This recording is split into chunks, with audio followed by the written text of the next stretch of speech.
Who are you?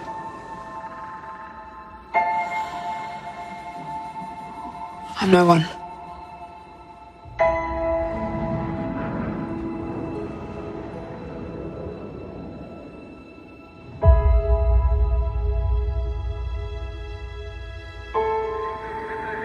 I was raised to do one thing. But I've got nothing to fight for.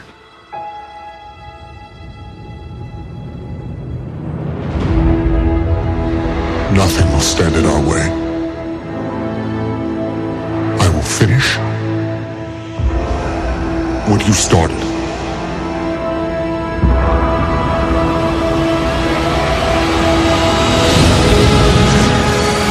There are stories about what happened.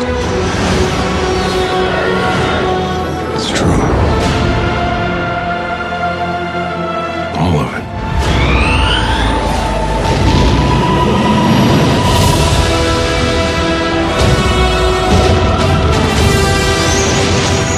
The dark side.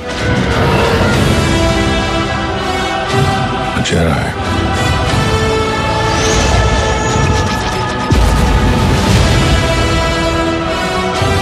They're real.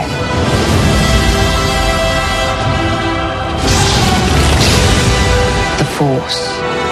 It's calling to you.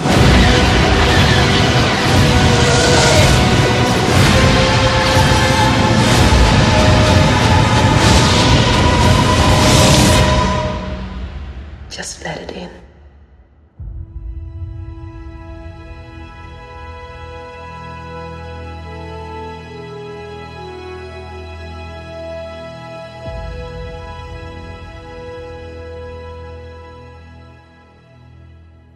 Woohoo!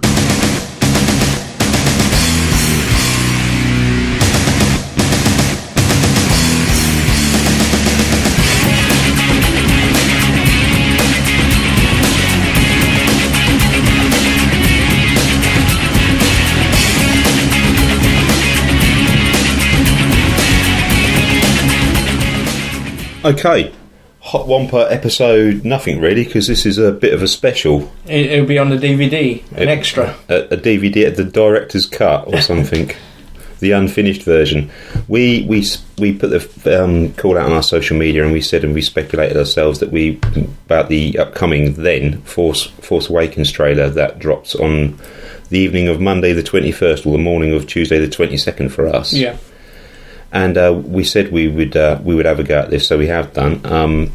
We put a call out for some feedback on the trailer. We've given it a good week now, so everyone's had a good chance to look at it probably a million times, and to build their own opinions and, you know, really absorb and take in that trailer and the content of that trailer before we discussed it. And I think we had hoped for a little bit more feedback than what we've got, but we've got some, which is always optimistic. So we'll go through some of the feedback we've got. It's just me and Mark. Paul's away again at the moment. I'm not sure, he's off some resort somewhere. I don't know whether he's glamping again or quite what he's doing. I hope he is, but it's been a bit wet this week, hasn't it? So yeah, so I don't know. I mean, you're probably miserable. You'd probably much rather be here, to be honest. I'm sure he would. So, like I said, the trailer first aired Monday the 21st during half-time of an American football match, didn't it? Yeah. I don't know which American football match that was. It's not something I'm particularly into. I don't think Mark is either, are you? No, I'm not either. It was just a case of waking up early in the morning and, you know, ensuring we got the link up early on our Facebook feed. And, well... Which I think wasn't too bad for Mark and Paul, but for myself, who then has to go off to work into the new market, you know, which is it's a bit of an internet black hole. Yeah. When, you know, as soon as I hit the A142, I'm out of contact with a civilised world, and it's like going around the dark side of the moon, and then coming back into out of radio blackout. You know, so I didn't actually get to see it till about 6 p.m. on the Tuesday. But I've certainly made up for it in viewing since. I can tell you that much. So it's been out there, and we've had the feedback, and we're going to have a look at the trailer shortly and go through our thoughts and speculation on the trailer. But before we do that, I think maybe if we look at some of the background and the feedback we've had. Was it the day before or a couple of days before the poster and the free 15-second teaser trailer got released? Yeah, I think it was on the Sunday, wasn't it? The teasers were released. and we knew something was coming, and the teasers were connected to the Monday Night Football, so they were basically saying, watch that match. I bet that match got quite good numbers in the US. People just wanted to tune in for that. Plus, it was around that time that various websites were then carrying the story that this American football match would be airing a new trailer at half time. So that was when the speculation started. We got that speculation out on the last podcast, and on the podcast we recorded recently that you should be getting some time this weekend. Yeah. So when you listen to that, even though that was set a couple of weeks ago, you have to remember when we were recording that, we were within a couple of hours of this trailer coming out.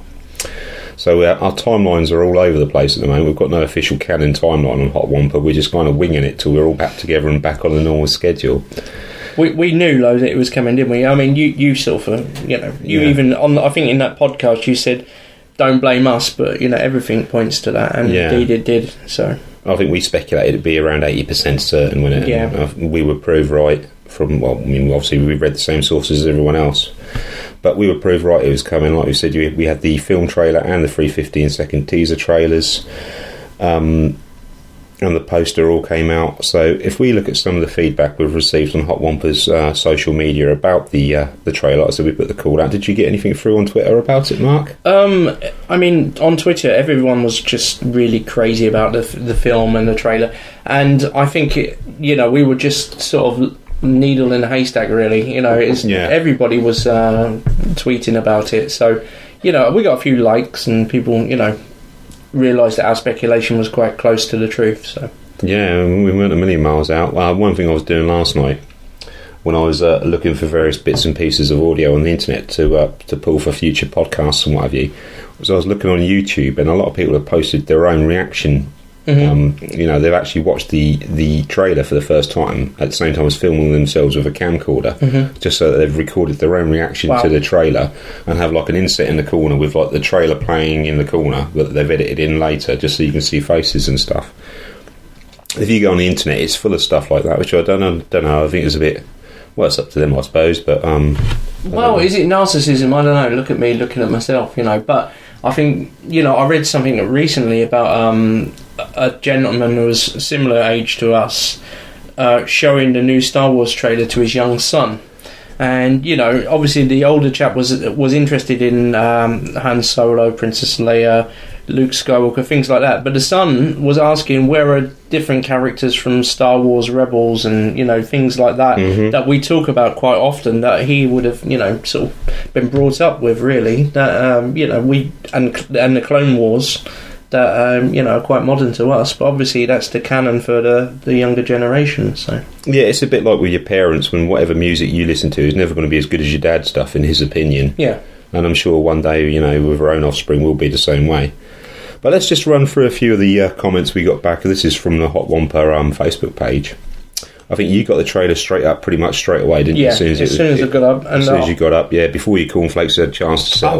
I was late for work because I had to watch it so many times. I just wanted to watch it over and over. So. Like I said, I had to go off out into the nether regions of Suffolk, where these things don't catch on for another 20 years. The outer rim.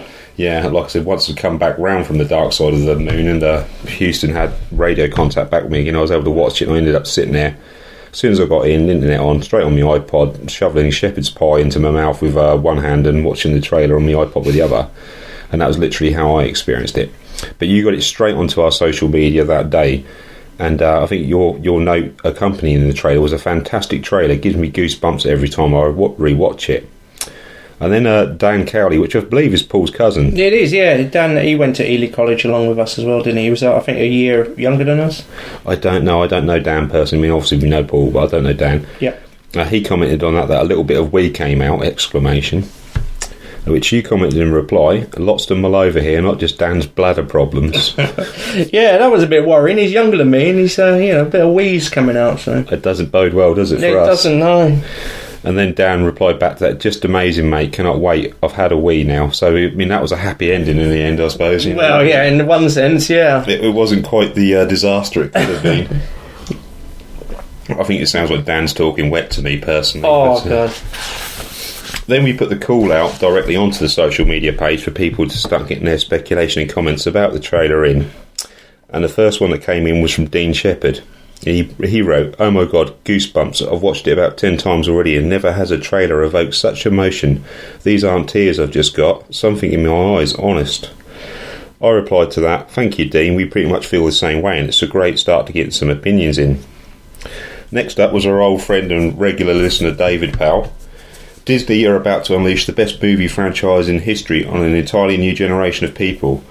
Then he's quoted some from the film. "There were stories about what happened. It's true, all of it." Dave Powell then went on to say, "Oh my actual goodness, that brief exchange has actually got me more excited about any other film release in history. I am so hyped up about this film. I can't even begin to explain. I feel like an 8-year-old counting down the days to Christmas. I look forward to every episode of the podcast, so to get an extra edition talking about this trailer would be great." Well, here we are. Yeah, we're doing it now, Dave. "Off to embrace the other childish side of me now by eating too much breakfast at this buffet and then trying to squeeze my fat ass onto as many roller coasters as possible." There's a bit of a theme coming in here of our listeners, aren't there? Yeah, nothing like a breakfast buffet. So that's the sort of general consensus of the feedback we've had, but then it got onto the speculation side of the feedback we've had on the trailer, didn't it? Yeah, it did, yeah. I mean, our old friend Judd, he sort of put something out there. Contacted us Wampa Boys, and what did he say, Dave? Let me just find that. "How about this, Wampers? Due to many reasons, some of you may be suspecting, maybe not, maybe I'm completely way off, but I'm starting to think Luke is turned to the dark side. What do you think?" We didn't say much to that. Justin then said, "I'm keeping my reasons to myself. See, as anyone else has noticed." I don't think we said much to that. Oh, yes, we did. "All speculation and thoughts welcome. Agree or disagree with Justin, then tell us about it."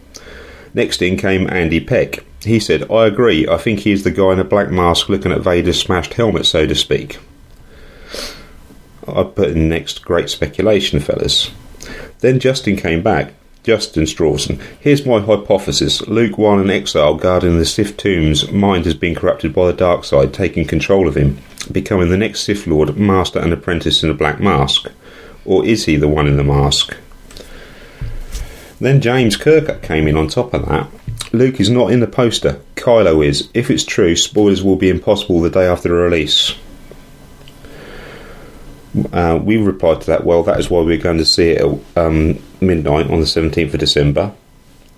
Then Justin came back saying, "Told you, it's going to happen." So there's a bit of speculation amongst our listeners that Kylo Ren and Luke are pretty much one and the same. Now, like you, I've watched the trailer a number of times since, over and over. And this is a wide sort of theory on the internet at the moment, isn't it, that Luke's gone to the dark side. We have seen pictures of Luke in a regular sort of Jedi costume, like Ben Kenobi in photos. And if you remember rightly, I mean, in Return of the Jedi, Luke turned up and he was completely dressed in black. That's right. And they were Jedi, sort of his Jedi garb, though, as such, wasn't it?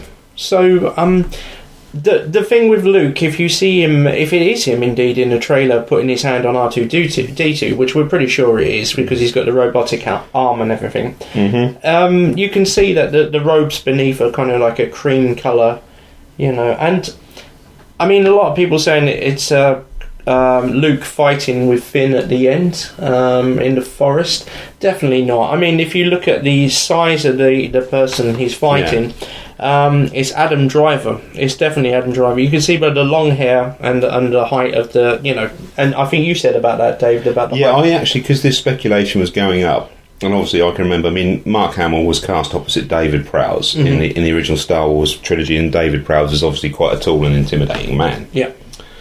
But, it's obvious, you saw Mark Hamill next to Harrison Ford and everyone else, that Mark Hamill isn't the tallest guy in the world, but albeit he was cast against some pretty tall people, so that's maybe not a fair assessment. So I googled Mark Hamill's height, and he's 5'8". Yeah. And I thought, well, if he's Kylo Ren, how short is Finn? Yeah.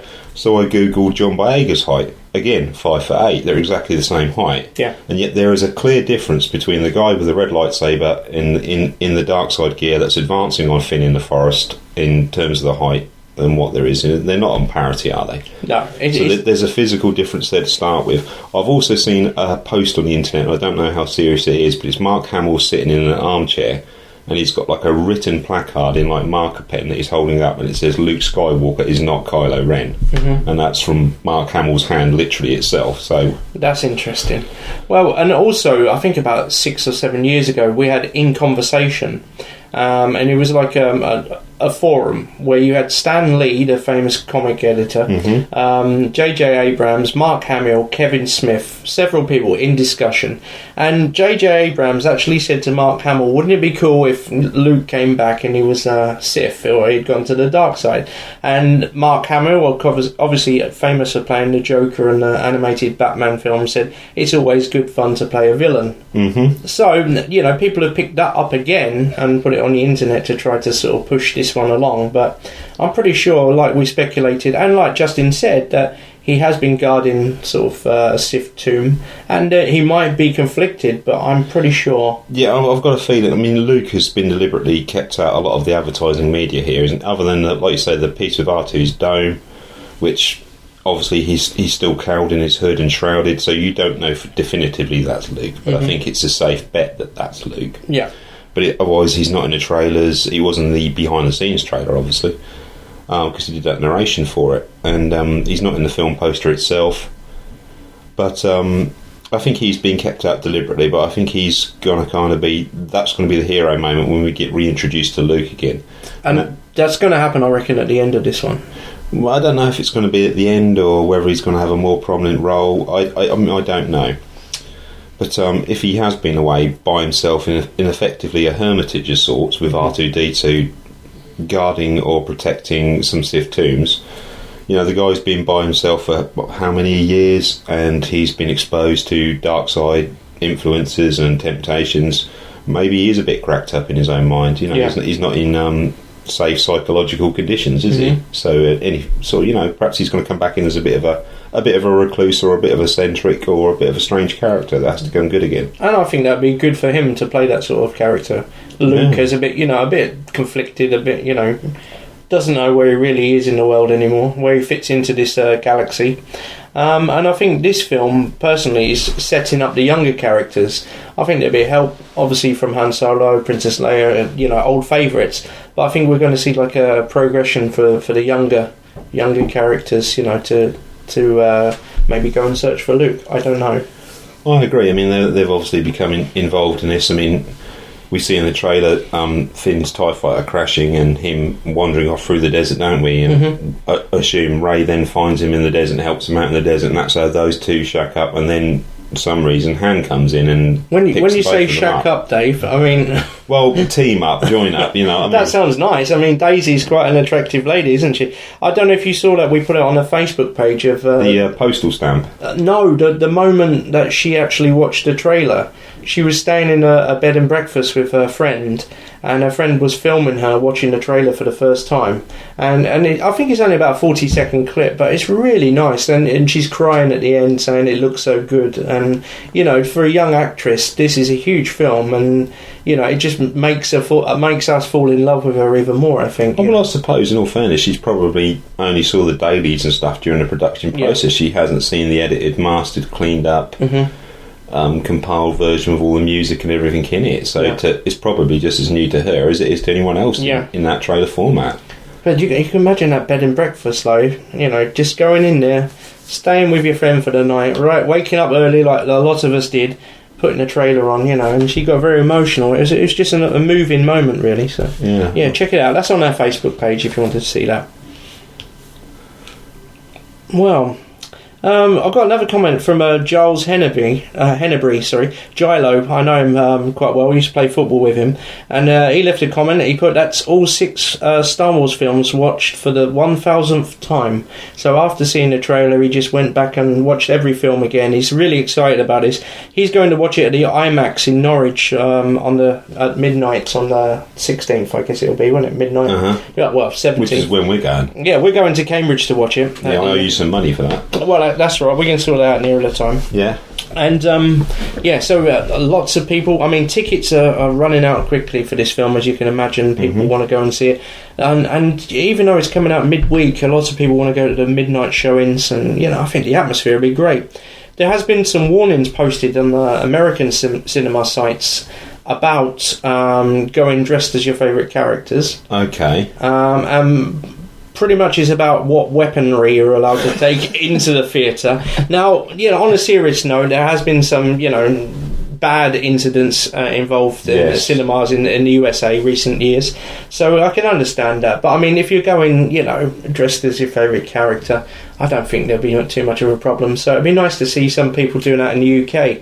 And if you're doing that, indeed, please send us a photo so we can. We can I mean, this is the thing. I mean, we get Midnight Roll around. We're on the 17th, and we're all sitting there, and I'm sure there'll be Hot Wampa listeners who will be going to see it that night. Maybe in the theatre with us. Yeah, may well be. In which case, come over and say hello. Yeah, Get yourself selfied with us. Yeah, minor celebrities. We've been in the Ely Standard and we're on iTunes, so we're famous. Yeah. But yeah, I mean, please do send us your experiences. Everyone's going to be emotional that night. A lot of people will be going in costume, cosplayers. I should imagine a lot of those will. Yeah. There'll be reaction, tears, joy. It will be a hell of an atmosphere in theatres and in the foyers and lobbies going into theatres. And, document that. Get some photographs. Have yourself next to the cut-out stormtrooper or film poster. Incidentally, if it's in a film poster, the box it's actually in, I'll have probably made that. There we go. There you go. And he'll probably sign it for you as well. It's already signed if I pad tested it.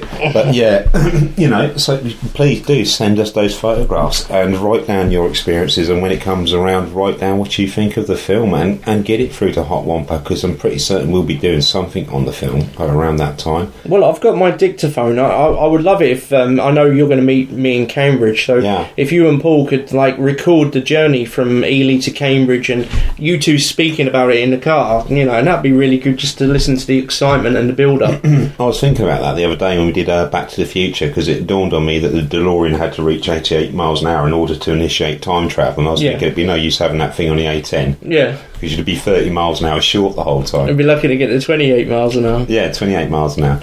But yeah, I mean, please do document that if you want, record that, and instead of putting it on YouTube for everyone to look at, send it to us, and send it to YouTube as well if you want to, but send it to us, let us know your thoughts, and get it in those photographs and everything. We'd love to go through that. Well, we've all been waiting such a long time for this film, so it's just great to see, the final moments before you get to see it, the excitement and that, Another thing I always think that I was going to miss, though, is that bit where the screen goes black and then you get the 20th Century Fox fanfare. Because in my mind, with every Star Wars film, I associate that with the before, Lucasfilm and before a galaxy far, far away, and all that comes up is the 20th Century Fox fanfare. With the drum roll and, I've got the box set of the original trilogy soundtracks, and each one of those soundtracks even has that fanfare at the start of it. So I am going to miss the Fox fanfare at the start of the film, but... Well, we're going to see it at the Arts Picture House in Cambridge, which I really like, and they follow us on Twitter and often retweet us and reply. And they've got a small stage in the front of the screen where we're going to see it, and I'd love to get our own Paul up there introducing the film, and to a couple hundred people. That'd be great, wouldn't it? So talking about how he's really been waiting a long time for this, and with his knowledge, the introduction would be pretty good, I think. So, if anyone does listen to this from the Arts Picture House cinema train, make it happen. Yeah. He's a good man to speak to. Yeah, he knows his stuff. We'll if he's reluctant to, we'll shove him up there. We'll throw him to the walls and make it happen. Right, shall we go into this trailer and have a look at it? Because I'm sure that's probably what people are actually here for. Yeah, sure. Or listening to us for. So we haven't got Paul here with his iPad. What we've got with me is me with my iPod Touch, which is going to be a bit hit and miss. So it's now... I'll just have to rewind that right to the start. Rewind on a digital file. As if. Okay, we've got the initial green screen with the text. There we go. We see a cloaked figure in what we assume is a Star Destroyer. Crash Super Star Destroyer, abseiling down, breaches in the hole with the sunlight filtering through, and she's now walking off with BB-8. Do you think maybe she's found BB-8 in that Star Destroyer? I would like to think BB-8 was a sort of a companion, sort of taking care of each other. Yeah, and they're walking across like some dunes, aren't they? Which is on Jakku. Mm-hmm. So yeah, and she's got her staff, her trusty staff, which doesn't look like much, but I'm sure she could do some damage with it. Yeah, it's considerably longer than she is. I mean, I think you're just glad it's not Tatooine again, aren't you? Yeah, I am glad it's not Tatooine again. This week the old Tatooine horse has been flogged to death. It has, yeah. It's nice to be on a different world, albeit I'm full of wondering sand. if she actually came across BB-8 in the wreckage of that Star Destroyer, and that's where he's tagged along. Perhaps, I don't know. The thing we know about BB-8 is no other droid we've seen before. So yeah, maybe. But he can function as an astromech because we know he ends up plugged into Poe's X-wing. That's right. So we play on a little bit from that scene. Scene fades out. What is this? I mean, we've got the desert. Sort of desert settlement, isn't she? Yeah, and you can clearly see the foot of AT-AT, which is there? Yeah, and the internet speculation is that she lives in an old burnt-out hull of a AT-AT walker. If we go back, but we can see some kind of spacecraft. Is it entering the atmosphere of Jakku? I think it's ascending. I think it's taking off. Okay. Let's see, we're not even a minute in, and Mark's already pointing out stuff that I've skipped already. I don't know how many times I've watched this. Okay. I seem to be missing details. Yeah, right. That's the foot. That's a foot of an AT-AT, is it? Yeah, and well, this is not myself speculating this, but I've read a lot about the trailer itself. But yeah, a lot of people say that that's the foot of a walker. Yeah, look, it's as good as anything. Yeah. And it looks like a ship of some sort going up. I don't know whether that looks a bit triangular shaped. Perhaps it's some sort of wing profile on a shuttle. Could it be a Star Destroyer sort of going up? I don't know. Or maybe she's just sitting there reflecting and it's just standard planetary traffic coming and going and she's looking up thinking I'd rather be on that than similar to Luke, looking up to the stars wishing he was somewhere else. These things go around and come around, yeah. As we often say on this podcast. We'll let that ship ascend up into the sky. She's sitting there. She's tinkering with something, isn't she? She's got gloves on, sitting at some kind of workbench. Yeah, she obviously comes from a pretty destitute and poor environment, doesn't she? Poor old girl. So, yeah, I mean, obviously she's got a mind and aspirations elsewhere. We get the Lucasfilm. Lucasfilm. Locust Eaters. That's a flight of fancy. We just had the Nuremberg rally, and yet John Boyega looking extremely sweaty again, removing his stormtrooper helmet. I don't think we've seen him looking not sweaty yet, have we? No, he's always moist. That rally is on Star Killer Base. I think we speculated in. Is that what looks like a planet with a super weapon in the poster? A former ice planet where they've just plonked a big old gun in the centre of it. Why not? It reminds me of the original Battlestar Galactica episode, The Gun on Ice Planet Zero. Oh, really? I don't remember that episode. The original in the 1970s one, the Cylons had... they were on an ice planet that was in Galactica's path that it had to go past, but they'd built like a massive super laser on this ice planet, and obviously if Galactica went past it would get blown to bits. So there was a strike mission to go in and take the gun out so the Battlestar and the fleet could pass through. And then they had so long to do it because the Cylons were following up from behind, basically pushing them into this thing. But yeah, that's what I thought of when I saw that, although obviously it links into the Death Star idea as well. Like I say, John Boyega standing there looking rather worried and sweaty as he always seems to. Why, hello, Dave? What do you think? He looks a bit perplexed, and you know, we sort of... Well, the Force is awakened. Maybe there's a calling to him. Yeah, maybe he's realising that this isn't the job for him. I've had many moments like this on the A142. I think I have as well, yeah. Actually, I don't want to go in today. Yeah. I have to be careful, obviously, because I do have work colleagues that listen to the podcast, but I'm sure they know exactly what I'm getting at. Do you think these Star Wars stormtroopers have to clock in and out each day? And that's probably why.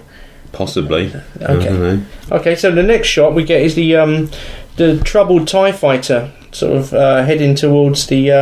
Has that just collided with something there? I think it's been shot. You think? Yeah. And what's that shadow there? Well, that's a Star Destroyer. That is a Star Destroyer. That is a Star. You think he's lifted the TIE fighter, headed out from the Star Destroyer, and they've sent fighters after him? Yeah, or just shot from the Star Destroyer and clipped him, because it's spinning, isn't it, and going down. Turbo laser blasting. He's out of control, spinning through the sky. We see spinning through space and down towards the planet. I guess it's just Jakku. Yeah. And then we see him on top of a dune, all dressed in black, which isn't good for that. Right. Let's pause, thank you. Right, on the bit I couldn't just pause it on, we've got Kylo Ren looking out of a window, assuming that possibly is on a Star Destroyer again, and it looks like a large... I mean, I thought initially it was perhaps close to a sun, and that was the red glare. Yeah, that's what flare. we thought first, wasn't it? Now I'm starting to wonder if this planet has a super weapon on it. Yeah. Is that... That's a test. Yeah, or witnessing that super weapon firing on a target. That's what I've put down here, yeah. Yeah, it does make you wonder, doesn't it? And then we get a close-up of Kylo Ren. Yeah. A little bit different to the original Death Star effect of the laser beams joining together out of the circle and concentrating into one beam. It's a bit more... This looks a bit more cruder and violent to me. As do their lightsabers, don't they? So, well, there you go. yeah, and he's looking down on the burnt-out mask of Darth Vader, obviously somehow retrieved from the barbecue on Endor. Yeah, where it was quite handy as a symbol. Yeah. I mean, it was a bit like Patrick Moore's old xylophone there. They were matching away on that. But his narration of Kylo Ren talking that he will finish what he has began. Yeah, so what does he say? Nothing will stand in our way. Yeah. I will finish what you started. And he's looking down, and we hear sort of the breathing of Vader sort of in the background of that on the soundtrack. Interesting you said about the Endor base, Dave, because I looked on IMDb, and there is an Ewok cast, a gentleman named Christopher Ang, and he is playing an Ewok. So we will have Ewoks in this film. Really? Yeah. Okay. So, which we'll come back to in a bit. So, anyway, so burnt out mask of Darth Vader. Which would also explain why he was after his original lightsaber. He seems to be a bit of a Vader fan, like he's Elvis or something. He's going to visit Graceland soon, but we'll let that scene play on. This is one interesting scene. We've got Kylo Ren sort of... It looks like he's using some... Sith... power? Force technique, like mind probe or mind altering or some sort of interrogation technique or something. And we've got our Top Gun pilot Poe Dameron sort of being influenced by some kind of negative energy from the dark side of the Force, and he looks quite tearful and in pain, doesn't he, from whatever Kylo Ren is doing to him. Where it's some sort of invasive breach of his thoughts or his mind or something, and that's a physical reaction to... I don't know. I mean, this is going to be speculation. Wampa level canon, we don't know. This is just our thoughts on what we're looking at. With that scene playing through, screaming. Of a planet being destroyed by a red ray. Hence the super laser, perhaps? Yeah, from Starkiller Base. Now, I looked at the forest several times, and it's a coniferous forest, similar to Endor. Okay. Yeah. Sort of that sort of Western California type. Redwoods, Pacific. Giant sequoia, Sierra Nevada up there. I know what you're getting at there, yeah. So I'm wondering if these boys are going to destroy Endor. So Kylo Ren could be possibly responsible for toasting millions of teddy bears. Yeah, which would make him much more popular than he should be. He might just have become my favourite anti-hero. But that's what I thought. Is it a forest planet? I looked at the casting. We have Ewoks on the cast. Could he be destroying that planet? Because of what happened in the Battle of Endor. Well, if he's a Vader fan, that could be a symbol of everything that's wrong to him. This is where his idol bought it. Yeah. You know what I mean? Perhaps he doesn't like that fact, and he's dealing that, sorting that out. Exactly. So what we got next, Dave? We go on to the scenes next to the Falcon being pursued by a pair of TIE fighters over, I assume, Jakku and towards the aforementioned crashed Star Destroyer, which is amazing visual effects. And then we get that theme, don't we? Hannah and the Princess sort of adapted for this film. At this stage, the audio gets a lot richer in the trailer. Han talking to Finn and Rey aboard the Falcon, explaining that it's all true. The stories about the Jedi and the dark side, etc. So obviously they've either lived in a society where they haven't got access to information, historical information, or they've been fed false information, propaganda. Possibly behind the First Order's lines. Yeah, sort of just deleting history, which, we know a bit about. We've got here Han Solo. Yeah, there are stories about what Rey says. There are stories about what happened. And then we get Rey and Finn on the Falcon with a holographic planetary map sort of elevated above them. And then we get Han Solo coming in saying it's true. And that got a hell of a reaction all over the internet. Yeah, I've seen the videos on YouTube. Yeah. Yeah. So my speculation is that these pair have lived in a society of misinformation. Basically, they've been fed a form of propaganda their whole lives, and he's saying, no, this wasn't what happened, this is what happened, kind of thing, basically, to them. And it's paced quite nicely, because then we get to see Han Solo standing opposite the holographic planets in shot, and Han Solo said, all of it. Mm-hmm. And then we get a shot of the jump to hyperspace. An excellent view of the Falcon going into hyperspace. I don't know how many frames there are in this. I mean, I was looking at this last night to try and freeze an image out of it, and the amount of movement of the Falcon in every individual frame, beautifully, composited and rendered this scene. This Christmas, as we know. No, we get a group of is it the Knights of Ren? It looks like it. There's speculation on the internet that they're stormtroopers. I don't think they're stormtroopers because they all look very individually dressed. But I think there's only one there with a lightsaber, isn't there? I think the rest have got like staffs or, And so the group of Knights of Ren at night in the rain, one red lightsaber sort of illuminated. That'd hiss a bit in the water, wouldn't it? Mm-hmm, I think so. Yeah. Next, what we got? X-Wing fighters travelling quickly across a lake. Mm-hmm. That's right. Similar to... And stormtroopers in a... what looks almost like... Well, possibly opposite that lake. It looks like it is. Shockwave of water. I put a destroyed base, because we see the opposite end of the lake with sprawling stormtroopers awaiting the X-Wings in a destroyed base. I'm not sure if it is a base, but it's sort of definitely... There's fire and there's wreckage. The troopers are dispersed, aren't they, all over the place? So yeah, perhaps they've just levelled this place, whatever it is. They've attacked this place, and the rebels are now coming in with a counter-attack from the X-Wings, because I believe some of the next scenes we see X-Wings actually strafing stormtroopers. Yeah. While duelling with TIE fighters. You had a bit of speculation about this scene. Yeah, but just going back to the lake, Dave. Mm-hmm. The last time we saw a lake like that in the Star Wars universe was in on Naboo. Uh-huh. Could they be attacking Naboo? I mean, Naboo was sort of well-known planet. I guess Padme. Would Naboo not be a bit Skywalker. too well populated a world for a resistance movement to reside on? Maybe, but was that where Princess Leia's sort of stepfather, resided? No, that was Alderaan. Alderaan. Bail Organa.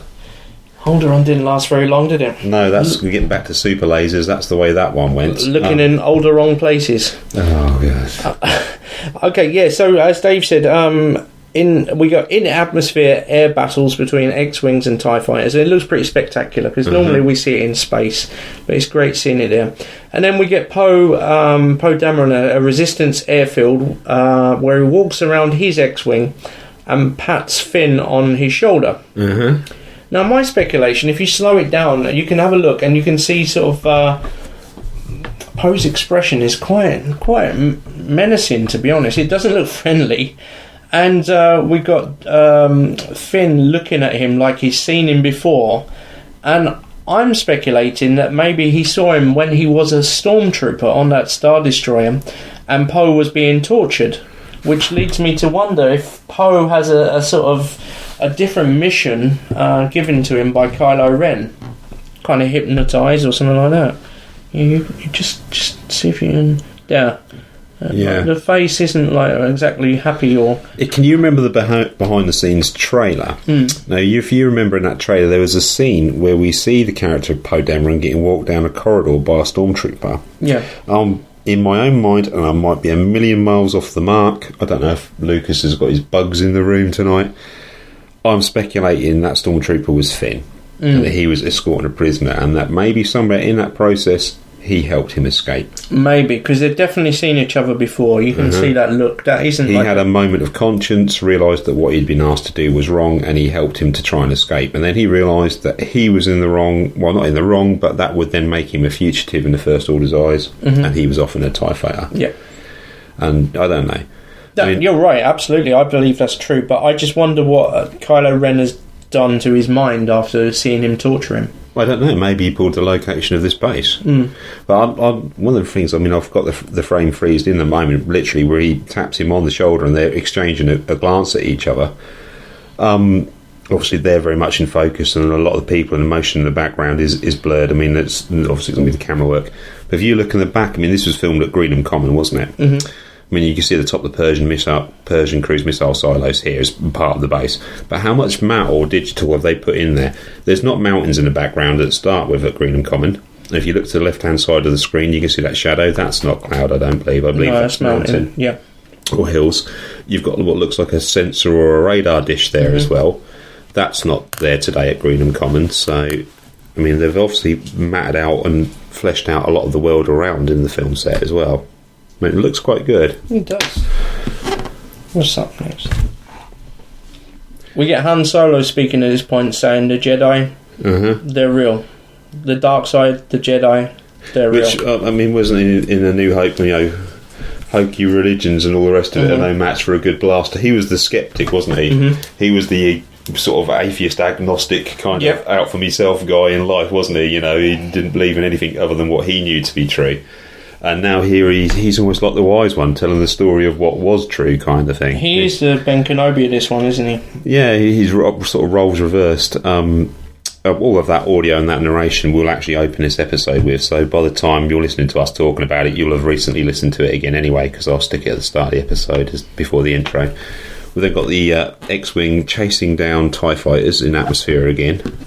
Once again, very good visual effects. Over water, over that lake perhaps, TIE fighter exploding, which then transitioned into another explosion on Jakku, with Rey and Finn together, open-mouthed at that explosion. I mean, perhaps the First Order are hunting them here. They're being strafed from the air by TIE fighters or something. But Rey clearly looks shocked. I mean, yeah, you see a scene behind them. I think this is the first time the war's come to an otherwise boring life for her. This is something that's completely out of her depth. The expression on her face is sort of shock and fear. I mean, Finn just looks sweaty and open-mouthed as he always does, but for her it's a real moment, isn't it? Yeah. The next scene is really interesting. So we've got like a fort-like building, and we see Rey, Finn, BB-8 and Han Solo, accompanied by a large red droid. Now, a lot of speculation on this one. Maybe it's the Solo home, because in the trailer we see him say to Chewie, "We're home." Yeah.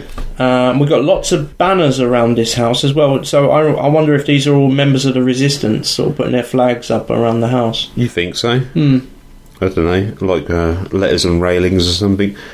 I don't know. I mean, it does look like it could be a green or lush environment, which is where that base is.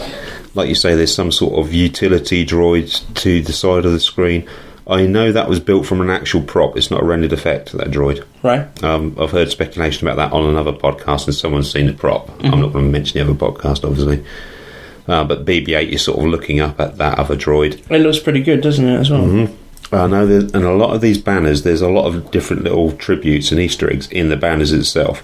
I know of somebody that's actually analysed all of these banners and the symbols on these banners, and there's Mandalorian death's heads like Boba Fett's got on the shoulder of his armour and stuff like that. There's all sorts of little emblems and stuff in there if you look at it, apparently, like Easter eggs.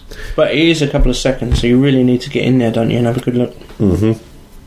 But we also know the underworld plays a part in this film. Is Han leading these to this underworld place? I mean, he had a bit of a dubious time as an old boy, didn't he? As a smuggler. Dealing with scum and villainy across the galaxy was bread and butter to Han. Is he taking him to the hideout of an old gangster he knows? Like Maz Kanata. Yeah. I don't know. I mean, it's speculation. Or it could be exactly what you say. It could be an old temple entrance to what is now the Rebel base. This could be the road to Greenham Common, so to speak. So, yeah, Lupita Nyong'o, probably. I don't know. We don't know. We don't know enough about it, but it's a very colourful and interesting scene, like you say, with all the banners and emblems up there. Who knows? Maybe not. Let that play on. Next scene, we've got Luke and R2 again. Yep. So we see that cloak Jedi next to a fire. One robotic hand on R2-D2. Followed by an Imperial shuttle landing. And then we get Captain Phasma flanked by troops. Followed by Kylo Ren slashing away with his red lightsaber. Yep, that's right.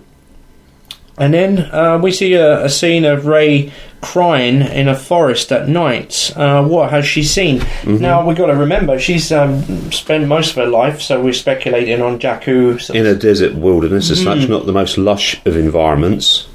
So she's obviously off-planet. Maybe it's the first tree she's seen. Maybe. Getting back to the scene here before we see with Phasma and the stormtroopers and this scene of devastation, there's been some sort of attack. There's fires in the background. This is the scene that immediately follows the scene of Luke putting his hand on R2's dome. Is Luke putting his hand at R2's dome out of comfort because he is then visiting this scene? Yeah. Our initial speculation when we saw that in the first trailer was that it was a campfire at night time. Is it not that? Is it because he's felt a calling and he's travelled to this place of post this devastation? And look at the kind of look at the huts. They're kind of primitive, sort of. Is this maybe Jakku at night time? It could be. It could be. It could be. Look a shock on Rey's face there. Like you mentioned, as the same sort of thing happened to her as what happened to Luke. As her Baru and Owen just been toasted in an Imperial attack. Has she just seen an Ewok being made into a kebab? In that explosion. What a speculation, isn't it? Mm-hmm. We've had recurring themes throughout in Star Wars. Are we seeing it all again? Could well be, yeah. I don't know. Like I said, none of this is canon. This is entirely speculative. It could be something completely different. But once again, we're more than happy to hear you. Get back to us if you think we're completely wrong. Shoot us down. It'd be nice to get the feedback, to be honest with you. Yeah, exactly. I don't like to see Rey upset. Oh, look at her face. No, that's not right, is it? Yeah, trees in the background. Mm-hmm. Is this that snowy forest environment at night? Is she about to see Finn and Kylo Ren go for it with the lightsabers or something? Or has she just witnessed more destruction and devastation? Like you say, has she seen her favourite teddy bears getting toasted? I think she's braver than that. If it was Finn and Kylo Ren, I think she would try to intervene. You think? Yeah, well, I mean, Finn isn't...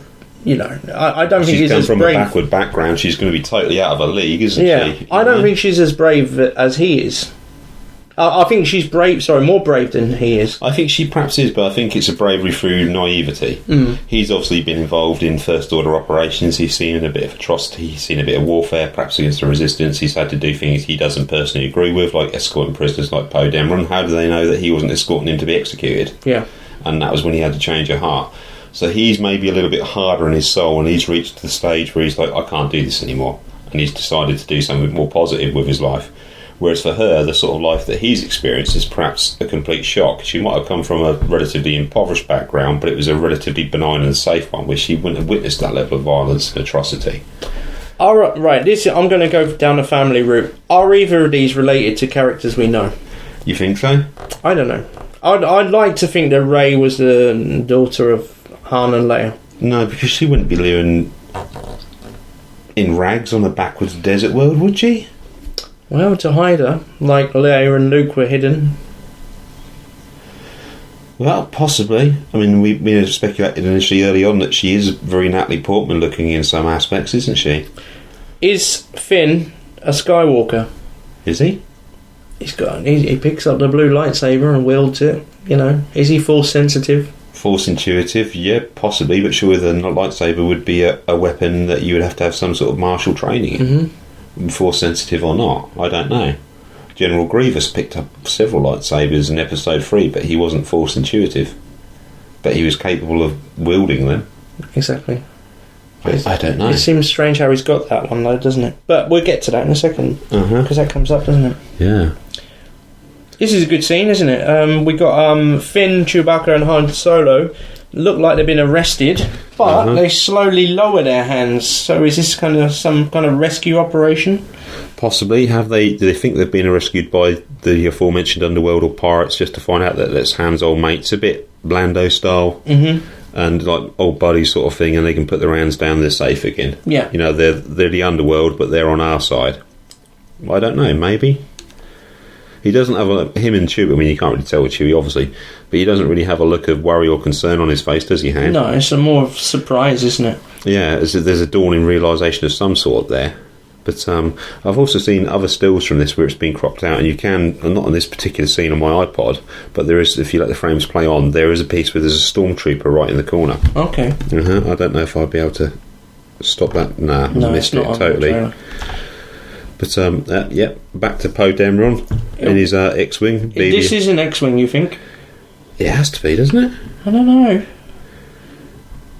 Yeah, perhaps, yeah, it is. But for a moment it looked like a snow speeder. But we are back in that snowy environment. No, because if you go back... Just from the cockpit, Yeah, it's going to be a slightly different design, I guess, 30 years on. Yeah. I mean, it is slightly different to the classic X-Wing that we do know of.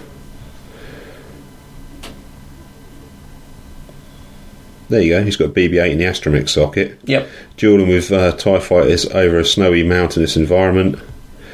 Is that, again... I mean, the trailer's moving quickly here because it's all the action scenes towards the end of it. So we got... is it perhaps Starkiller Base? I reckon it is, yeah. I reckon they're having an attack on Starkiller Base. Yeah, a fleet of TIE... a BB-8 in Poe's X-Wing looking at a fleet of TIE fighters approaching. That's quite an impressive scene.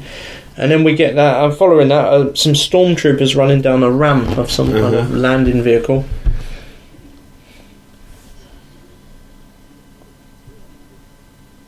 Yeah.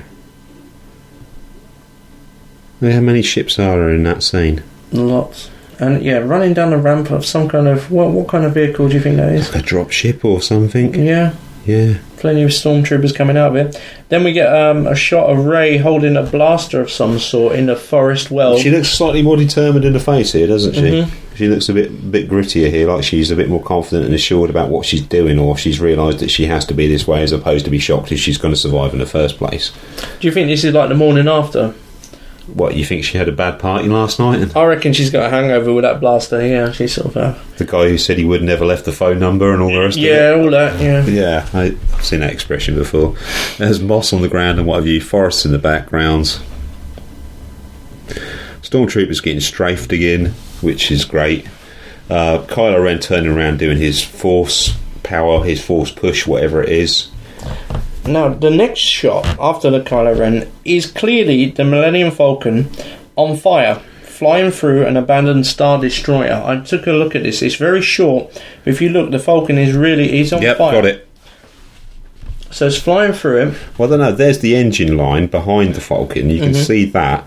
Obviously, there's a breach or something. Perhaps this was a landing bay originally because it looks like a pretty squared off TIE fighter behind it. Yeah, and if you just watch it, I think the TIE fighter is fired in front of it, caused an explosion in front of it, and it flies through that explosion. I hope so. If you look, yeah, it's very short. Yeah. Maybe there's people living in there. Or is that the... This is another Star Destroyer, I think. The one that's overlooking Starkiller Base. You think? Yeah. Like a defensive... Obviously a functioning Star Destroyer. Carrie Fisher being held there by Harrison Ford. Why is she sad? She's looking very tearful. I don't know. You think Ham would get a new jacket though? She's got some new togs. She's been down him & Co and got herself some new gear, but he's still in the same stuff he was wearing in the 70s and early 80s. Yeah, so I mean, this is obviously the Rebel base. You've got the X-wing or fighter pilots at least in the red flight suits and gear, and the sort of ground crew or officers around as well. So why is she upset? What do you think? Any speculation on that? I don't know. Is it about Luke? I don't know. I think she knows Luke can take care of himself by now. Well, isn't she supposed to be intuitively linked to Luke? Yeah. She can feel. Maybe she can feel a world being destroyed. Maybe she's more emotionally connected to what's going on than Han, sort of thing, because he isn't intuitive in that way. I don't know.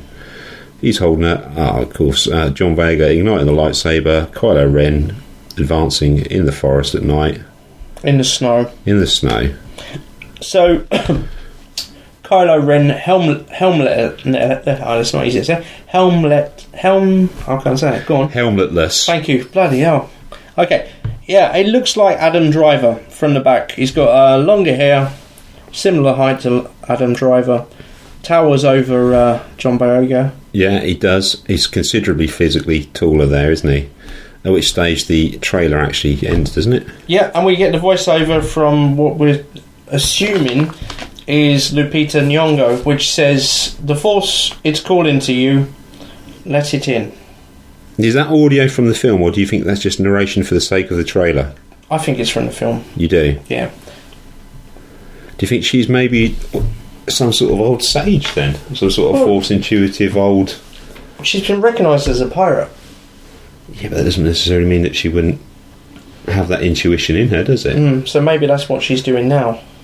I mean, the Force is a gift as such. I don't think it would discriminate against professional race or something, would it? No. You could be a pirate or a trooper or whatever your occupation was. Well, as we talked about, for the last 30 years, what have these people been doing? Yeah. If it's been like a peaceful sort of time, gradually as the order has built itself up, perhaps people have been falling back in with the resistance.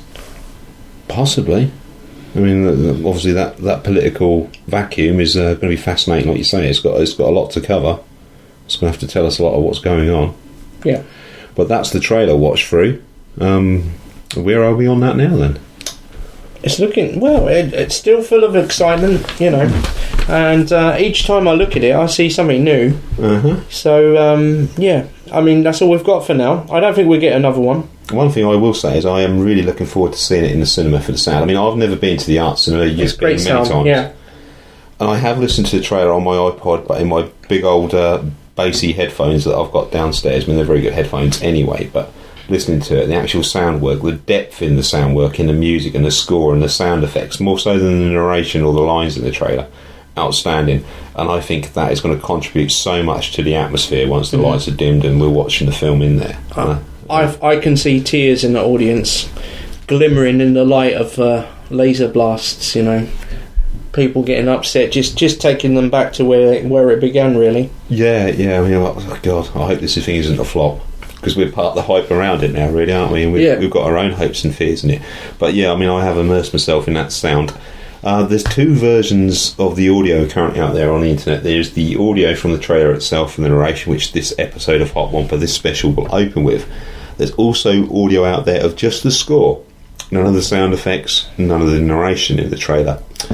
And that sparked a bit of a debate out there that people think the score is somewhat a little bit too minimalist, the way it opens up initially with just the few piano notes and that on Rey's section, and then it obviously the score gets richer and deeper as it builds up to Han and the Falcon getting chased by the two TIE fighters, and Han explaining what happened, that it was all true and so on.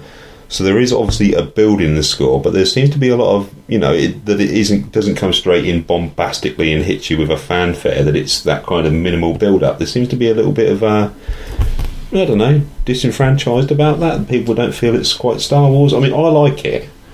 And like I said, I'll close this episode with that piece of audio, which is just the score from the trailer. So I guess our listeners can have a good listen to it and make their own mind up and think what they think. But I quite like the score from what I've heard, and I quite like that minimal element bringing it in and the way it builds. Well, Han and the Princess from Empire Strikes Back is one of my favourite pieces of music from any of the films. Well, it's the recurring love theme in the films, a lot of it, isn't it? I mean, that's where it first features, but I think there's variants of it in Return of the Jedi as well, isn't there? Yeah.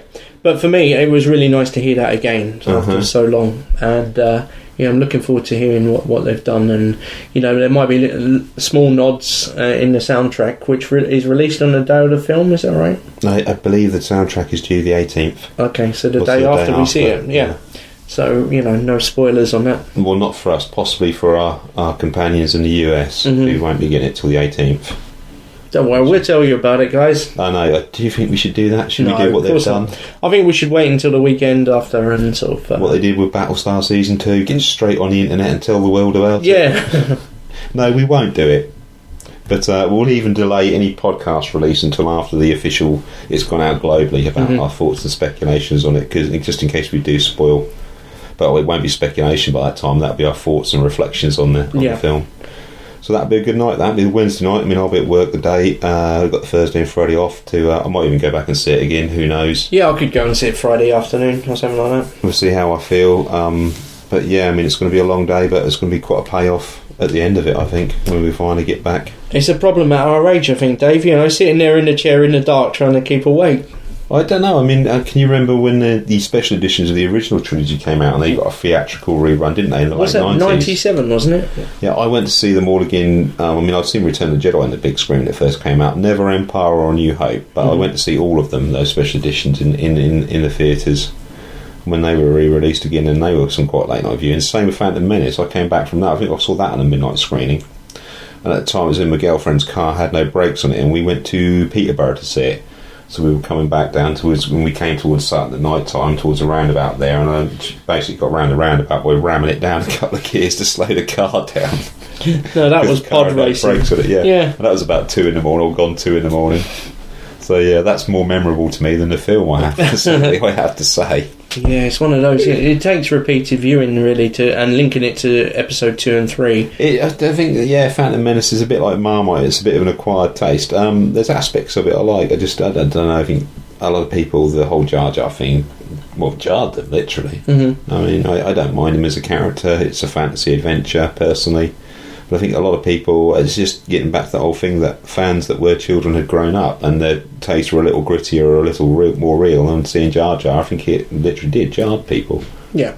Which I think this one, we're not going to get those moments. No, it looks like we're going straight in there, and, there's no build-up, there's no slow, I think BB-8 is probably going to be as cute as it gets. Mm-hmm. And I hope so, yeah. And obviously that's a droid, so it's not the same sort of attachment as what you'd give to a... With BB-8 being a rendered character, a digital character, is it going to have the same character as Kenny Baker gave R2-D2?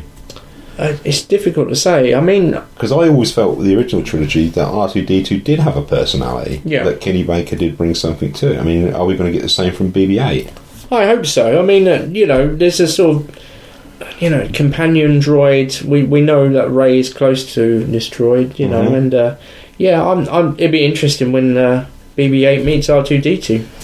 It will be, yeah. We haven't talked about C-3PO. Where is he at the moment? With his red arm. Yeah. I don't know, perhaps he got caught red-handed. We didn't get him at all in the trailer, and he's in the poster. Yeah, he's in the poster. It's been commented on that his face looks a bit bizarre in the poster. Yeah, I said about that in the last podcast. Around his mouth region and that, it looks a bit, here's Johnny or something, The Shining or something around his face. I don't know. Perhaps that's just a bit of an artist thing where they couldn't quite get the detail in, and it's supposed to be vague detail, as opposed to his face has been changed. He's one of the smallest characters featured on the poster, isn't he? Yeah. But where is he? Is he like with Han and Leia, or he doesn't look like he's with Luke? Well, Luke had always had R2 with him anyway. He was Luke's droid, wasn't he? I mean, he served as his astromech in his X-Wing and all the rest of it, didn't he? So he would have had a need to have R2 with him. Whereas 3PO, I think he just tended to go with a wind blew. I mean, in Empire Strikes Back, he got away with Han and Leia. Mm-hmm. So as a protocol droid, I'd have thought he would have been closer to whatever was administration, perhaps. Or wherever was safe as well. He's a bit fickle in that respect, isn't he, old 3PO? Yeah. If he looks dangerous, he'll go the opposite way. Yeah. So perhaps he's with them, I don't know. Goldenrod, red arm. We will find out. Yeah. Yeah. Well, I think that's about it with the trailer and the speculation. But as we've said a couple of times already, please get in touch. Yeah. Especially Mr. Strawson, Justin. What do you think about what we've just said? About the speculation with the dark side. We've sort of debunked a bit of it. Does it change your mind, or Well, I don't know. I think and James has come in on a similar theme to Justin's speculation. Mm-hmm. Same with Andy Peck as well. I think it's valid speculation. And maybe we're not seeing so much of Luke and this, that and the other, because the likes of J.J. Abrams are quite happy to let a speculation run if it's a distraction from what the actual story is. Yeah. And I can see where they would legitimately come to those conclusions where you could make that hypothesis out of what we've seen. Yeah, you can read it either way, because the story, is... So, I don't want to turn around and say, nah, you're totally wrong. For all we know, they could still be totally right. Mm-hmm. Perhaps Luke's got prosthetic legs and they added a few inches on him. If it happens, I'll be standing up in the theatre going, no way. They were right. But we'll have to wait and see. But we'll have to wait and see. But yeah, I think, to be honest with you, no, I don't think Luke is Kylo Ren. No. He's kept out of the media at the moment, or the advertising surrounding the film, for a specific reason, and he features in the film, but I don't think he's Kylo Ren. No, I agree with you. Yeah. Well, did you find out what Yoda thought about the trailer? Should we give him a bell, see what he thinks? Yoda? Careful timing, we will need. He's come out with that one a few times lately, isn't he? Careful timing, we all need. Let's see if he's got anything more to add to it. Reach out, sense the force around you. I think that's the best we're going to get out of it. Well, to be honest, it's difficult not to sense the Force around us. It's everywhere at the moment, isn't it? Yeah, it's awakening for sure. Yeah, newspapers, television, toys. Didn't you post an article on the Facebook page about Chewbacca getting arrested in Ukraine? Yeah, this was some kind of political protest where they've with Chewie in it? Yeah, and it was Chewie and Darth Vader driving to some election, and which sounds dodgy in itself, but yeah, and Chewbacca was arrested by a young police officer, so I said he was probably a Wookiee cop. Which is a pretty poor gag. That's one of those. I know all the statues of Lenin, they've been changing for Darth Vader, haven't they, in Ukraine, just out of protest about the amount of political candidates available. So they've decided to go to the, well, not quite to the dark side, but certainly to the, cosplay side. Well, obviously, the Ukraine has its own problems at the moment, Putin interfering with their affairs and what have you, but yeah. So, well, I mean, just come down to Chewie and Vader in there to sort it out. Yeah, communication between those two. Yeah. Well, I don't think we've got much more, have we? I think that's it. I think, this is like a 1 hour special. We're happy to throw in and, make it up as we go, as we often do. But, I know Dave's going to end up with a soundtrack from the latest trailer, which is a good listening. And, as I say, stay tuned and keep us informed about your opinions and thoughts. And we're more than happy. Tell us what you think. I mean, you're about to hear just the music from the trailer by itself with no narration or no sound effects, explosions or TIE fighter engines and that. Just the score. Starting out minimally and then building richer. Like you say, you'll hear the part Mark mentioned, the Han and Leia theme in there and everything as the score builds and gets richer. Let us know what you think of the score when now you can hear it by itself without any sound effects and that. Do you think it's too sparse? I mean, personally, I like it, and I like the way it builds to the reveal of the main character and that emotional part of the music. But, get your thoughts in. Tell us what you think. Get them in, yep. And I'm sure people have got opinions on it. Like I said, I quite like it. But, we'll be back. There'll be Hot One for episode 15. She'll be released. This will hopefully be in your feed and hitting your iPod Thursday tomorrow or Friday, because this one is now the priority, because I'm trying to get this one in to use up our feed storage for October. And Hot One per episode 15 will be released either on or just after the 1st of November, sometime around the weekend. But the irony of that is, like I said, we recorded that a fortnight ago, or it will have been a fortnight ago by the time you've listened to it, and we recorded it before the trailer came out, but you'll be listening to it 2 weeks after the trailer came out. So I'm still in a bit of, like listeners will know, in the last couple of episodes I've been all over the place with timelines and stuff and not really knowing what we're doing. Covering Back to the Future didn't help between 1955 and 1985, and I don't even know what year we're in now. What year are we in now, Mark? I think it's 2015, but is it really? Yeah, we're not far off the end of this year. So, but the best thing about the internet is you can listen to it in chronological order, can't you? So you could do, yeah, but we were in a bit of a black hole for 3 or 4 episodes. So we're in a bit of a quantum black hole. But so you'll get that this weekend, which will be all 3 of us, me, Mark and Paul, and we'll focus on Clone Wars episodes. It's a highly Star Wars centric episode. There's some great local news in there, 12-foot gorillas, Basil Brush getting mistaken for a squirrel and stuff. There's some great stuff coming up in that, so keep your eyes out in the next few days for that one coming. And then we should be back in a fortnight with the regular show as normal, all 3 of us. But you'll get all 3 of us in the one that we recorded a fortnight of. I will just give up on that. Okay. Take care. Get your thoughts in on the trailer yourself, and thank you for listening to us. Bye. Bye-bye.